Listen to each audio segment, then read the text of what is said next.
भगवान ने कहा नहीं नहीं कुछ नहीं चाहिए। बलि ने कहा अच्छा ऐसी बात है, तो समझ गया। अब वामन अंगुल के हैं तो शादी किसी ने नहीं की होगी, शायद शादी की कामना से आप यहाँ पर आए होंगे। कोई दिक्कत नहीं, आपके लिए आपके बराबर की बौनी लड़की ढूंढ करके आपके ब्राह्मण की लड़की से ही विवाह करवाऊंगा। वामन भगवान ने कहा अरे भगवान हमें नहीं शादी वादी करनी, फिर क्या चाहिए? बोले धन पैसा संपत्ति, अरे कुछ नहीं चाहिए। वामन भगवान ने कहा अच्छा चलो तुम इतनी जिद कर रहे हो तो मांग ही लेते हैं, चलो 3 पग जमीन हमें दे दो। 3 पग जमीन? अरे 3 पैर जमीन तो आपकी इतने में ही हो जाएगी। और ऐसा ठाका मार के ये बामन तेरी बुद्धि भी ना छोटी है तेरी जैसी, इतना मांग कि दोबारा तुझे किसी से कुछ मांगने की आवश्यकता ही ना पड़े। वामन भगवान ने कहा ठीक है फिर हम जा रहे हैं। बेइज्जती कर रहे हो? नहीं चाहिए कुछ भी। बलि हाथ जोड़ करके खड़ा हो गया, माफ कर दीजिए, वो मतलब नहीं था हमारा। वामन भगवान ने कहा हमें 3 पग जमीन देना चाहो तो दे दो, नहीं तो हम जा रहे हैं फिर अपने घर। बोले 3 पग जमीन क्यों चाहिए? वो इसलिए चाहिए कि किसी की जमीन पर जाकर यदि भगवान का नाम लेने लग जाओ ना तो ऐसा लगता है कि हाँ तो ऐसा ना रह जावे कि जी हम यहीं पे मंदिर बना ले, यहीं पे हनुमान जी ने विराजमान कर दिया, नहीं रह जावे मैं छाती भी पर और तो वो थोड़ी सी जगह भी नहीं देता भगवान का नाम जपने के लिए, भगवान का नाम लेने के लिए। इसीलिए 3 पग जमीन मांग रहे हैं क्योंकि उसमें बैठ करके ना हम भगवान का खूब मस्ती से भजन करेंगे। बलि ने कहा ठीक है ले लो। वामन भगवान ने कहा हाँ ऐसे नहीं, 3 वचन भरो पहले। शुक्राचार्य वहां पर खड़े हुए थे, सोच रहे थे कि इतना संतोषी ब्राह्मण तो आज तक हमने नहीं देखा। क्योंकि देखो हम कथा वगैरह करवाते हैं ना तो पता ब्राह्मण क्या कहते हैं, अरे यजमान इतना कम थोड़ा और डालो। अरे महाराज आपको पता है, पंडित जी तुम्हें तो पता है कि कितना हाथ तंग चल रहा है गरीबी में, ऐसी आटो भी लो, अब की यही तो काम चला लो, अगली बार खोल देंगे। नहीं देख से कछु नहीं रहने वाला, और डालो। इतने कम पैसे, ये कोई दक्षिणा है क्या? यहाँ पे तो लड़ाई होती है इस वजह से, लेकिन वहां लड़ाई हो रही थी कि हमें ज्यादा नहीं चाहिए, हमें 3 पग जमीन चाहिए। बलि ने कहा अरे 10-20 गांव तो कम से कम मांग ही लो, नहीं चाहिए 3 पग जमीन देनी है। बोले ठीक है। शुक्राचार्य ने दिव्य दृष्टि से देखा कि कौन है इतना संतोषी ब्राह्मण, आज तक हमने तो नहीं देखा। देखिए संतोष ना हर चीज में होना चाहिए, पैसे में, दया और संतोष, ये हमारे ऐसे अमुक धन हैं कि प्रत्येक के पास होने चाहिए।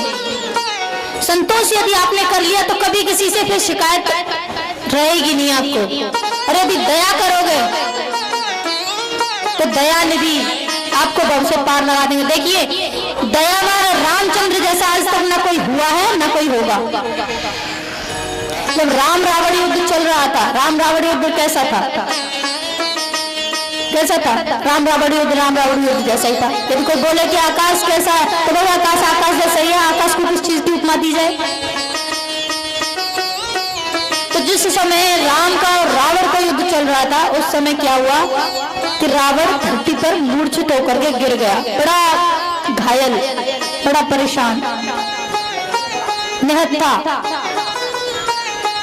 जैसे राम ने देखा कि रावण जमीन पर गिर गया है तो रामचंद्र ने कहा कि दशानन महाराज देखिए आप ना बड़े घायल हो चुके हैं, एक काम कीजिए अभी आप जाकर के महल में विश्राम कीजिए। जरूरी थोड़ी ना है कि इस युद्ध का आज ही परिणाम निकला है, कोई दिक्कत नहीं, युद्ध तो चलता रहेगा, लेकिन आज आप बहुत परेशान हैं, आपको बड़े घाव लगे हैं, आप जाकर के महल में विश्राम कीजिए। रावण ने जब देखा तो रावण देखता रह गया, एक टक लगाए रामचंद्र को देखने लगा, ये कैसा शत्रु है?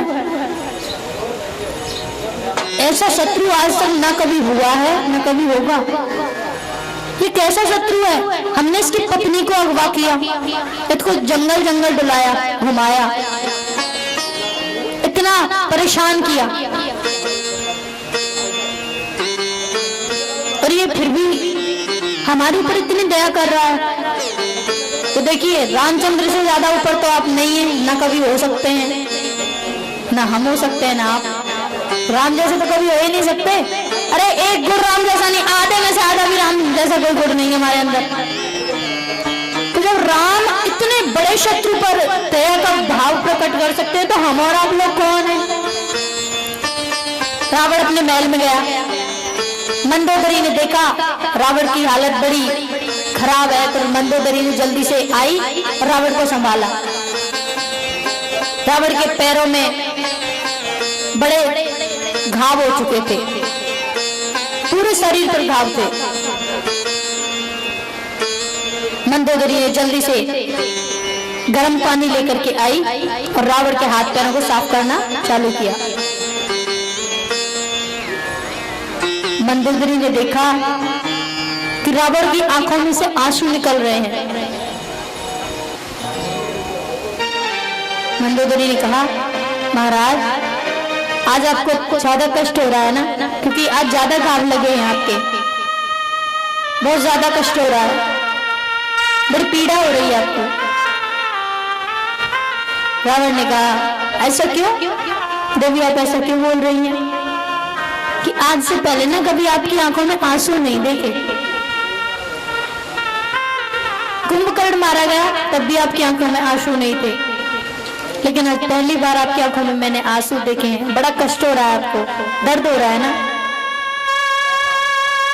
रावण ने कहा, अरे पागल, हम लोगों की, हम सूरवीरों की तो पहचान ही इन घावों से है। जब तक घाव न लगे तब तक पता कैसे चलेगा कि हम लोग वीर हैं। लेकिन दुख ना आज मुझे इस बात का हो रहा है कि राम जैसा मैंने आज तक कोई दुश्मन देखा ही नहीं। मैं मूर्छित होकर के जमीन पर गिर पड़ा। राम यदि चाहता तो मुझे तभी मार सकता था, खत्म कर देता मुझे, आज मैं तुम्हारे पास न होता। लेकिन राम ने मुझसे कहा कि दशानन, तुम जाकर के विश्राम करो, कल युद्ध फिर से प्रारंभ करेंगे। एक ही दिन में परिणाम निकल आए, ये जरूरी नहीं। और मैं ये सोच रहा हूं कि मैंने जिसके साथ में इतना बुरा किया वो इतना दयावान कैसे हो सकता है?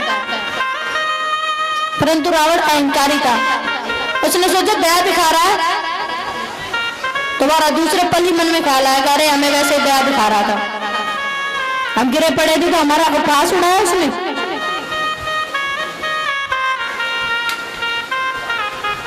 तो हम लोगों से बहुत ऊपर हैं राम और रावण। जब वो दया कर सकते तो हम लोग क्यों नहीं? बलि ने कहा, ठीक है, 3 वचन दिए, 3 पग जमीन ले लो। भगवान ने अपना विराट रूप बनाया, अपने विराट रूप में आए। एक पैर में ऊपर के 7 लोग एक ही चरण में नाप लिए, दूसरे में दूसरे जो नीचे के लोग थे, अतल वितल सुतल तलातल मातल सातल पातल, ऊपर के भू भुवा स्वजना महातप सप्त, 7 लोग ऊपर है, 7 लोग नीचे के। और तीसरे लोग ने पूरा ब्रह्मांड को नाप लिया, और पूरा ब्रह्मांड में नहीं आया, तीसरे पर रखने के लिए जगह ही नहीं थी, क्योंकि ब्रह्मांड तो इन 2 में ही हो जाते हैं। वामन भगवान ने कहा, देखो बलि, 2 ही चरणों में हमने तुम्हारे सारा ब्रह्मांड नाप लिया, अभी ये बताओ तीसरा चरण कहाँ रखे? बलि बड़ा धर्मात्मा बोले, प्रभु आप यहीं पर रुकिएगा, मैं अभी आता हूँ। भागा भागा गया अपनी पत्नी के पास। उसकी पत्नी बड़ी विद्वान, बड़ी विदुषी, बोला ऐसे ऐसे भगवान ने हमसे ऐसे ऐसे मांगा था, और उनका स्वरूप जब इस प्रकार का था तो बड़े हुए तो इतना बड़ा पर्वताकार बना लिया उन्होंने कि 2 ही पगों में सारे ब्रह्मांड को नाप लिया, तीसरा पैर कहाँ रखना? पत्नी ने कहा, स्वामी आप भगवान को ये पूछना कि देने वाला बड़ा होता है या उसका दान बड़ा होता है? दानी बड़ा होता है या दान? बलि पहुंचा और कहा कि प्रभु पहले ये बताइए, दानी बड़ा होता है या दान बड़ा होता है? भगवान ने कहा, पागल, दान कुछ नहीं है, सबसे बड़ा दानी होता है। बोला तो मैं आपके सामने खड़ा हूँ।